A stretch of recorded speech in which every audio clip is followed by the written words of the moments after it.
Hello dear students, आज हम करने जा रहे हैं dilution of acid and base. How we dilute an acid. देखिए बच्चों, जब भी हम एसिड और बेस को डाइल्यूट करते हैं, large amount of heat is produced. Means dilution of an acid और any base, that is exothermic reaction, and dilution of acid is highly exothermic reaction. So we should add always acid slowly in water with constant stirring. क्या करना चाहिए हमें? Always we should add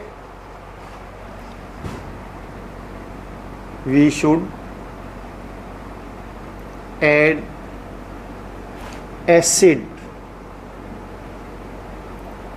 slowly in water with constant stirring.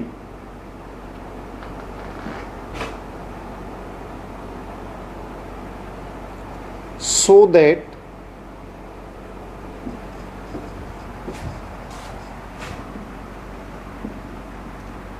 the lesser heat is produced, कि heat जो है क्या हो, less produce हो, एंड कॉन्टिन्यूअसली डिस्पर्स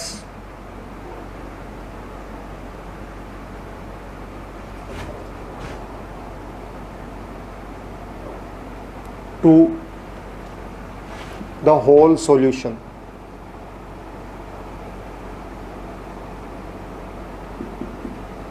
कि हमें कॉन्स्टेंटली जो है क्या करते रहना चाहिए, स्टिर करते रहना चाहिए, और जिसकी वजह से जो हीट प्रोड्यूस हो गई वो कॉन्टिन्यूसली उसके अंदर डिस्पर्स होती रहे। इस करके हमें उसको स्टिर करते रहना चाहिए, हीट एक जगह कलेक्ट नहीं होगी। If we add water in acid, then large amount of heat will be produced,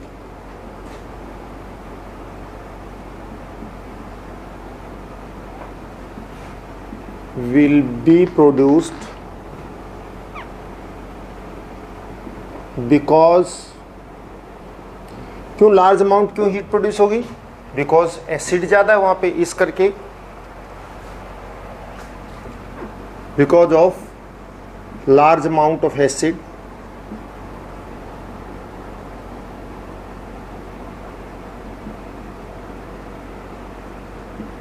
So, due to this heat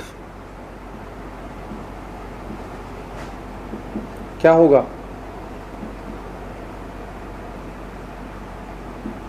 The corrosive fumes of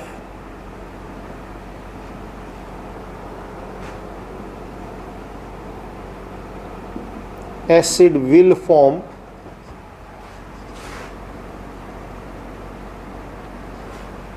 acid के कोरोसिव फ्यूम्स बनेंगे,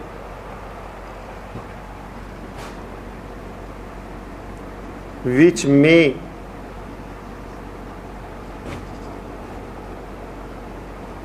कॉज और विच में हार्म कई two eyes, skin and other materials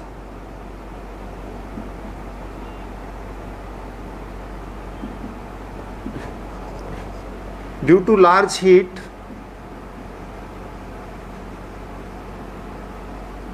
The acid may spill out, or acid may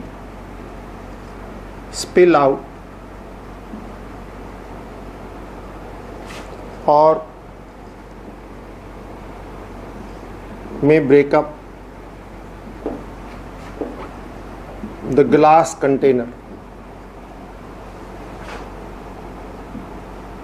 heat की वजह से glass container breakup हो सकता है, एसिड स्पिल आउट हो सकता है, कोरोसिव फ्यूम्स बनेंगे, वो स्किन पे, आईज पे या फिर डिफरेंट मटेरियल पे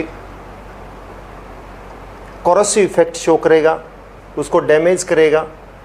एंड इस करके हमें कभी भी वाटर को एसिड में ऐड नहीं करना चाहिए, बल्कि एसिड को स्लोली वाटर में ऐड करना चाहिए, और वो भी कांस्टेंट स्टीयरिंग के साथ। एक क्वेश्चन आता है बच्चों, when metals are treated with dilute acids like hydrochloric acid, sulfuric acid, then always salt and hydrogen gas is formed. But in case of dilute nitric acid, it produces salt and water. Why?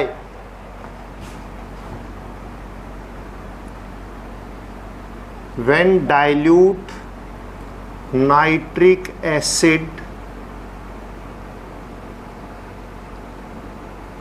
is treated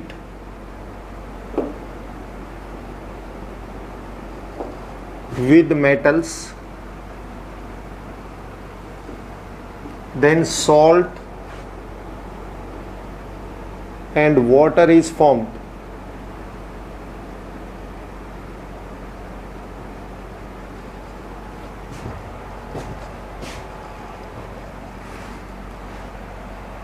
क्या बनता है? Salt and water form होता है, while other dilute acids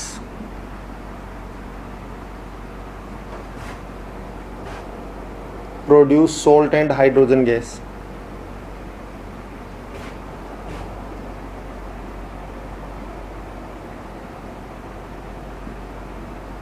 Why? मतलब other तो salt and hydrogen gas produce करते हैं, but nitric acid water produce करता है, ऐसा क्यों?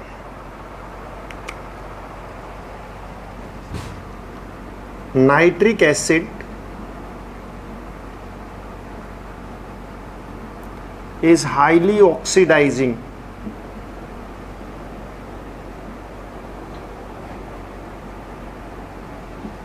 agent.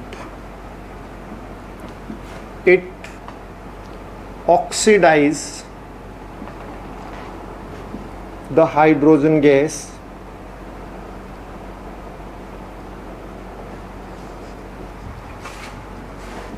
produced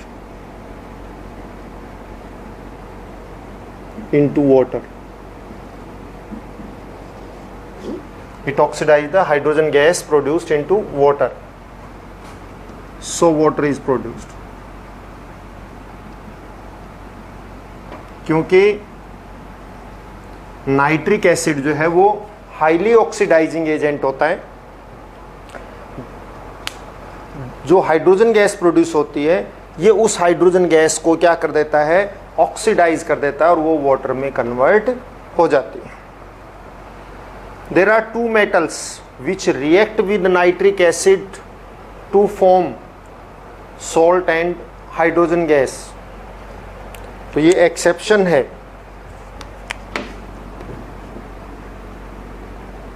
metals magnesium and manganese when treated with nitric acid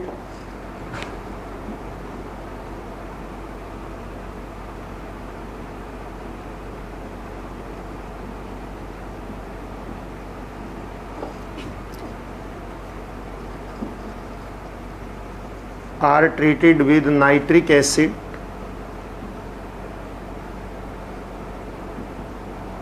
these produce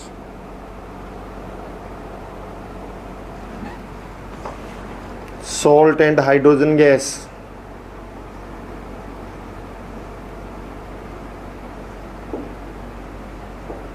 magnesium and manganese two ऐसे metals हैं जो डाइल्यूट नाइट्रिक एसिड के साथ भी हाइड्रोजन गैस ही प्रोड्यूस करते हैं। What property is common in acid and base? All conduct electricity in their aqueous solution. What is the common property between acid and base? In their solution, these conduct electricity.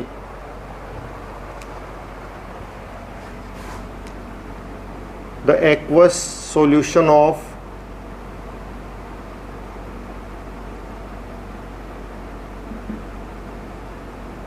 acids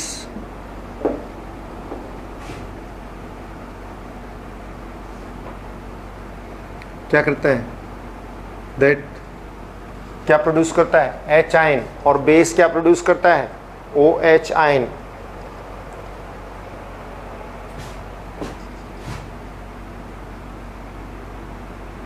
produce H ion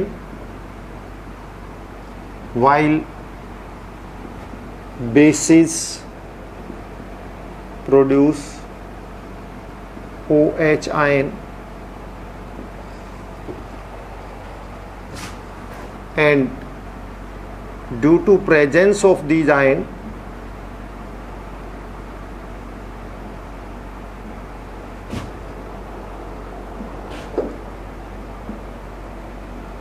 acids and bases conduct electricity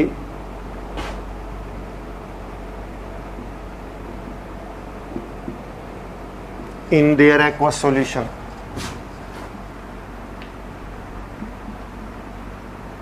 वो अपने aqueous solution में क्या produce करते हैं, sorry, electricity को conduct करते हैं, because they produce H ion and OH ion।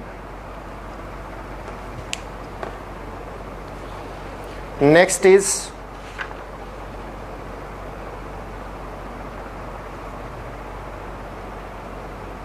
मतलब आप देखिए, जब आप एसिड को वाटर में डालेंगे तो एसिड हाइड्रोनियम आयन प्रोड्यूस करता है, बेस को वाटर में डालेंगे तो that leads to production of, क्या रिलीज करेगा, दैट रिलीज हाइड्रोक्साइड आयन, और due to presence of these ion these conduct electricity. इसके बाद आता है universal indicator.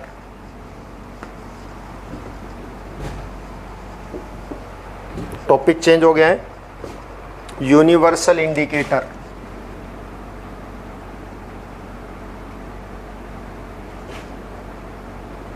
Indicator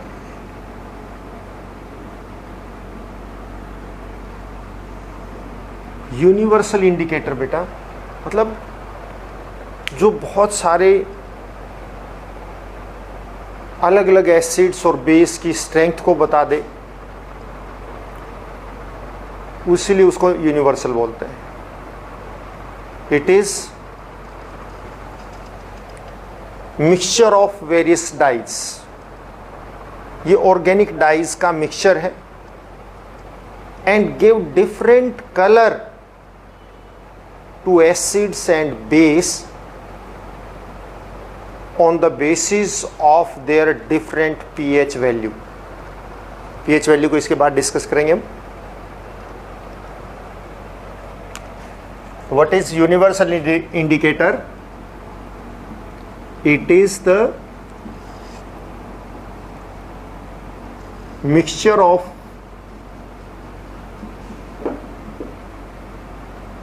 various organic dyes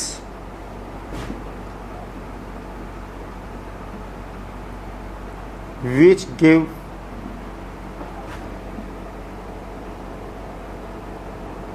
different colors to acids and bases, अलग अलग colour देता है of different pH।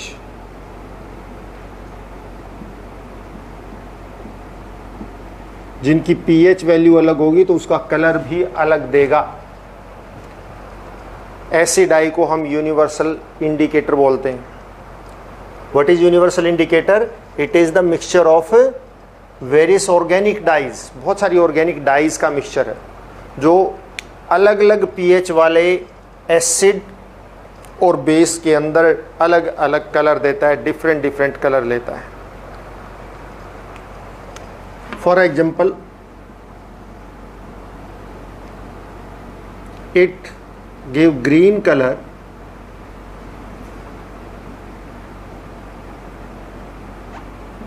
To neutral substance.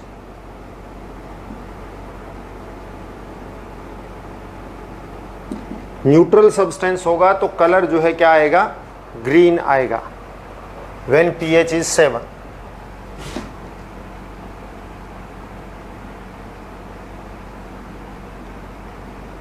pH value 7 होती है उस टाइम। अभी pH की बात करेंगे इस टॉपिक के बाद।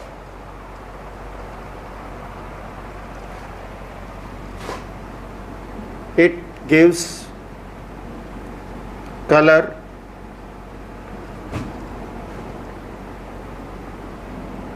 to acids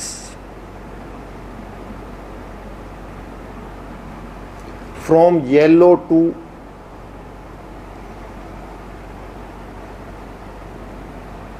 pink and then red color and then dark red when pH changes from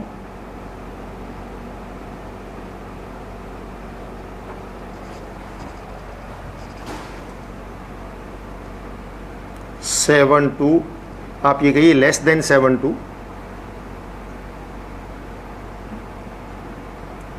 0। pH जैसे जैसे 7 से लेस होके और 0 तक चेंज होगी, ये येलो से पिंक और देन डार्क रेड कलर देगा।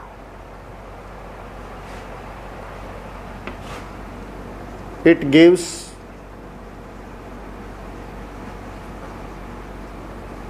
Different colour to bases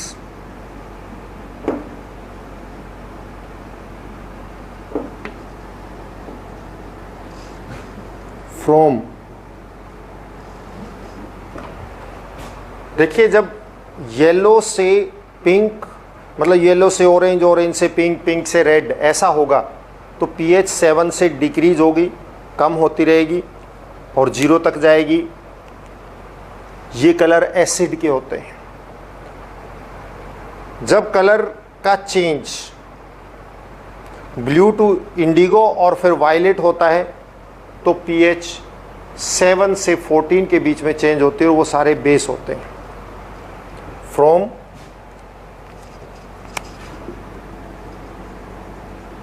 blue to indigo and finally violet when pH changes from 7 to 14।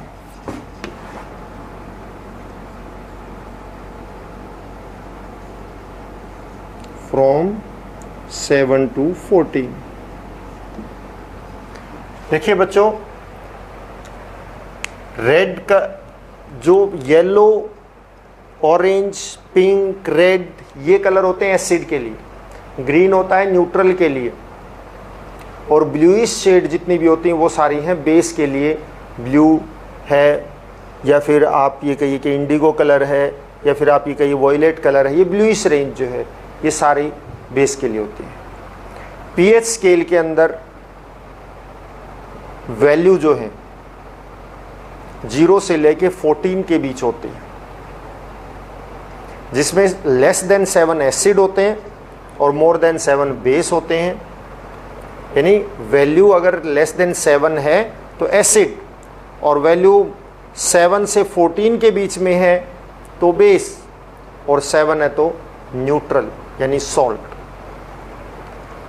अब आ जाते हैं हम पीएच वैल्यू है क्या चीज़।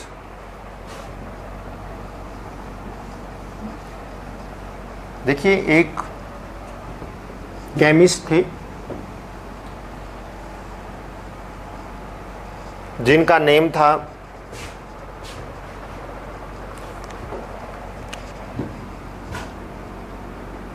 सोरेन पीटर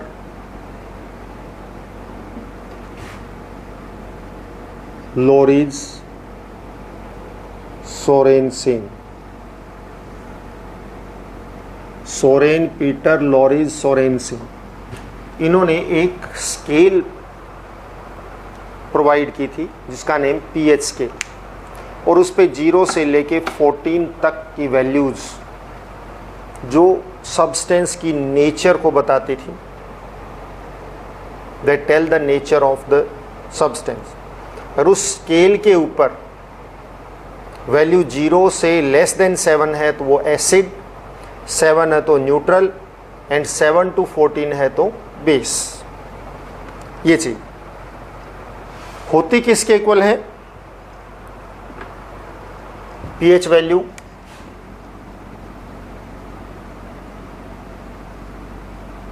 देखिए, इसका लिटिल मीनिंग है पोटेंज of hydrogen,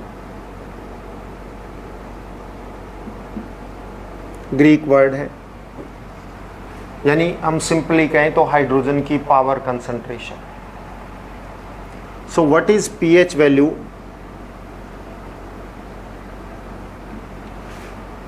it is the logarithmic value of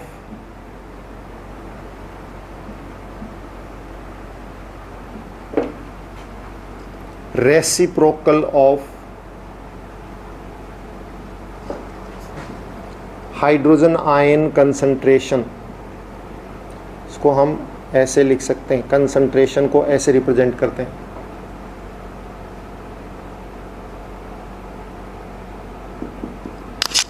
Logarithm, that is a method in mathematics for calculation। आपके अभी तक नहीं आया है, इस करके मैं आपको सिर्फ सिंपली बता देता हूं कि लोगरिथम जो है एक कैलकुलेशन मेथड है मैथमेटिक्स का। तो उस लोगरिथमिक वैल्यू किसकी? हाइड्रोजन आयन कंसंट्रेशन के रेसिप्रोकल की, उसको बोलते हैं पीएच वैल्यू। और it may be defined as it is the negative of logarithmic value of H ion concentration।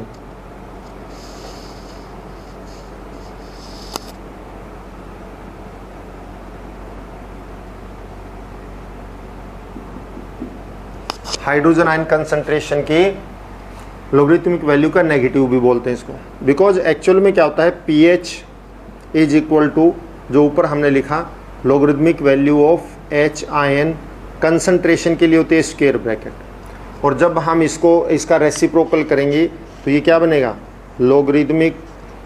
Logarithm of H ion concentration. Denominator से न्यूमरेटर में जा रहा है तो पावर नेगेटिव हो गई, और लॉग के अंदर ये मेथड है सोल्व करने का कि जो पावर होती है वो आगे आके मल्टीप्लाई हो जाती है। तो ये minus logarithmic value of H ion concentration, इसको हम पीएच वैल्यू बोलते हैं। जितनी हाइड्रोजन आयन कंसंट्रेशन होगी उसकी लोगरिथमिक वैल्यू निकालेंगे तो हमें पीएच वैल्यू पता लग जाएगी। And there is a scale for this, इसके लिए एक स्केल बनाई है जिसको क्या नेम दिया गया, पीएच स्केल। और पीएच स्केल पे वैल्यू होती हैं 0 to 7 और 7 to 14 ऐसे, और जो 7 यानी कहने का मतलब 1 2 3 4 5 6, और ये 8 9 10 11 12 13 14, तो ये 7 से लेस होगा तो इधर एसिड। जितनी लोगरिथमिक वैल्यू पीएच स्केल पर कम रहेगी उतना ही स्ट्रॉन्ग एसिड होगा, और बेस के केस में जितनी लोगरिथमिक वैल्यू जो है ज़्यादा रहेगी पीएच स्केल पे उतनी ही हाई मतलब स्ट्रॉन्ग बेस होगा। तो बेस की स्ट्रेंथ इधर पीएच वैल्यू इंक्रीज होते होते बेस की स्ट्रेंथ भी इंक्रीज होती है, पीएच वैल्यू डिक्रीज होगी तो एसिड की स्ट्रेंथ इंक्रीज होगी, और 7 पे क्या होता है, न्यूट्रल यानी कि सॉल्ट। जितनी 7 से कम रहेगी वैल्यू, जितनी कम रहेगी 7 से उतना ही स्ट्रॉन्ग एसिड होगा, और जितनी 7 से ज़्यादा रहेगी वैल्यू बेस उतना ही स्ट्रॉन्ग होगा। एसिड के केस में वैल्यू 0 to 7 के बीच में रहेगी, और बेस के केस में वैल्यू ऑलवेज 7 to 14 के बीच में रहेगी। न्यूट्रल सब्सटेंस होगा तो वैल्यू जो है क्या आ जाएगी, 7 हो जाएगी। ये पीएच है। PH is very important in our daily life. हमारी डेली लाइफ में पीएच बहुत इंपॉर्टेंट है। There is a significant role of pH in our daily life. All animals, they are sensitive to pH value and they can survive only within a narrow range of pH. Animals जो है pH की narrow range में ही survive कर सकते हैं, and that is between 7 to 7.8. इसके बीच में survive कर सकते हैं एनिमल्स। हमारी बॉडी की पीएच एवरेजली 7.4 है। हमारे ब्लड की पीएच वैल्यू 7.4, स्लाइवा की पीएच वैल्यू 7.4। ये बेस्ट रेंज है हमारी बॉडी के लिए। पीएच इससे कम ज़्यादा होती है, then it cause disturbance in the body. If pH of an acid rain, या आप कहिए pH of rain that decreases 5.6, मतलब किसी भी रेन की pH वैल्यू 5.6 से कम हो जाती है, then it is known as acidic rain and cause harm to the cells of animals as well as plants both. दोनों के सेल्स को डैमेज करती है। अगर pH वैल्यू 5.6 से कम हो तो, और उस रेन को हम क्या बोलते हैं, एसिड रेन बोलते हैं। What is the role of pH in agriculture? देखिए, in agriculture role of pH in agriculture. In agriculture, pH has very significant role because the different crops they grow in different pH. अलग अलग crops जो हैं अलग अलग pH में grow करती हैं। For example paddy crop, note कर लीजिए, paddy crop that grow in slightly acidic soil. Paddy crop किस में ग्रो होती है? मेनली पैडी जो है, पैडी क्रॉप किस में ज़्यादा better? Acidic soil, slightly acidic. ये नहीं कि बहुत कम पीएच हो जाए, नो, नॉट लेस देन 4 से कम होगी तो उसमें कोई क्रॉप ग्रो नहीं होगी। शुगर केन है जैसे, न्यूट्रल सॉइल में ग्रो होता है। अगर सॉइल थोड़ी सी भी एसिडिक या अल्कलाइन रहेगी तो उसकी ग्रोथ पे इफेक्ट आता है। सिट्रस फ्रूट्स जितने भी हैं, सिट्रस, ये सारे अल्कलाइन सॉइल में ग्रो होते हैं, but it is little alkaline. अगर पीएच बहुत ज़्यादा चेंज हो जाती है then it affect the fertility of soil and no crop grow in that.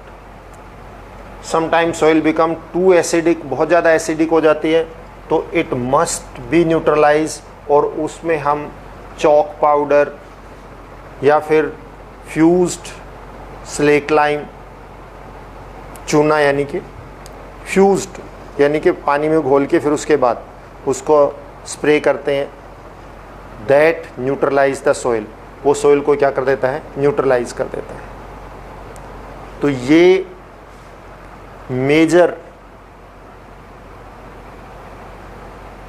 Crops हैं जो अलग अलग टाइप की सॉइल के अंदर ग्रो होते हैं, और ये if soil nature that change too much then it cause serious effect on fertility. आज के इस लेक्चर में इतना ही, बाकी हम नेक्स्ट लेक्चर के अंदर करेंगे। Have a nice day, stay at home, stay safe.